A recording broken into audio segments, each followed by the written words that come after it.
Let's talk about arrays. Array is a special type of object which contains an ordered list of values. So here we can see the green box is an array. And it has different values like 1, 5, 6 and 10. Individual value is also said to be an element. So you can think about an array to be a collection of elements. The first element is 1, the second element is 5, third element is 6 and the fourth element is 10. The key of an array is indexed. What it means is it starts from 0 and for each new element it keeps incrementing 0, 1, 2, 3. Let's go ahead and see how can we create an array. For creating an array we use square bracket. So this is an empty array. This is an array of numbers like 23, 45 and you can see each number is separated by comma. So this is an array of strings. And we can also have array of mixed values like first value is string, the second value is boolean, third is undefined and fourth is number. So there is no limitation of having one type of value, specifically in JavaScript. In many other languages you'll find that, but in JavaScript an array can contain different kind of values. Let's go ahead and test it in console. We have an array named fruits which contains 3 elements, apple, banana and mango. Let's go ahead and check fruits and we can see an array is a collection of values where keys are indexed. It starts from 0 and keep incrementing for next value. How about checking the type of array? And we'll see array is a type of object. That's why the first line we talked about, array is a special type of object. The main difference between array and object is object contains a key and value pair where we define the key. But in array, we don't have to define the key. It is defined by JavaScript. The index of an array decides the order of the element. Let's go ahead and look at some of the operation we can perform on arrays. So to access the element of the array, we use square bracket. So we'll say fruits followed by square bracket and the index. So the first value of the array is apple. If we go ahead and do 1, it will give you the second element of the array, that is banana. So this is how you access the element. Let's go ahead and learn how to add an element to the array. So we'll see fruits has 3 elements right now. So the index will be 0, 1, 2. So we would like to add a new index that is 3 and the value should be something like papaya.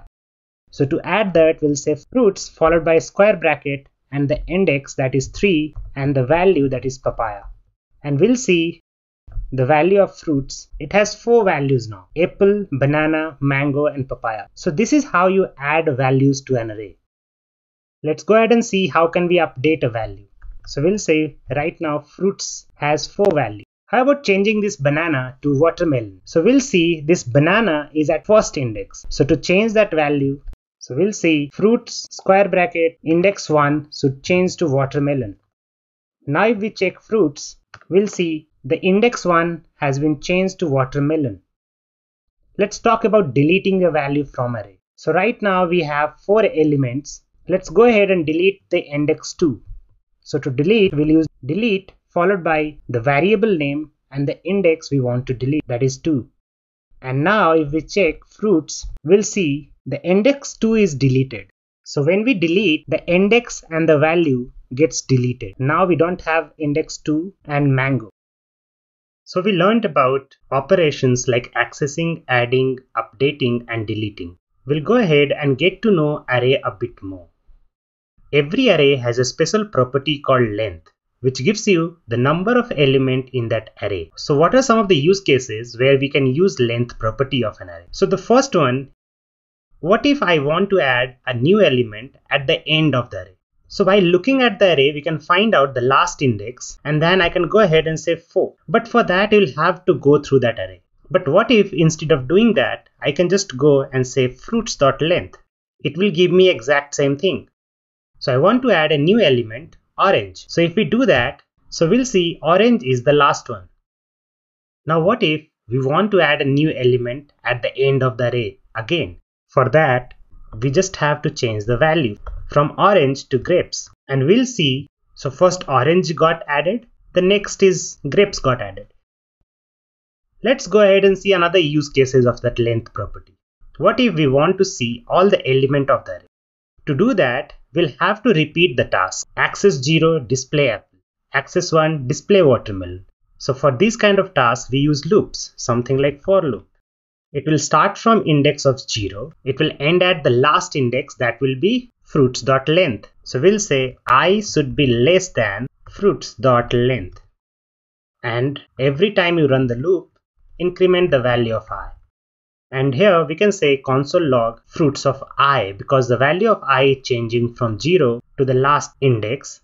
So we can keep accessing it. Now if we press enter, we'll see all the elements of our fruits array here. So these are some of the use cases where we can use the length property of an array for our benefits.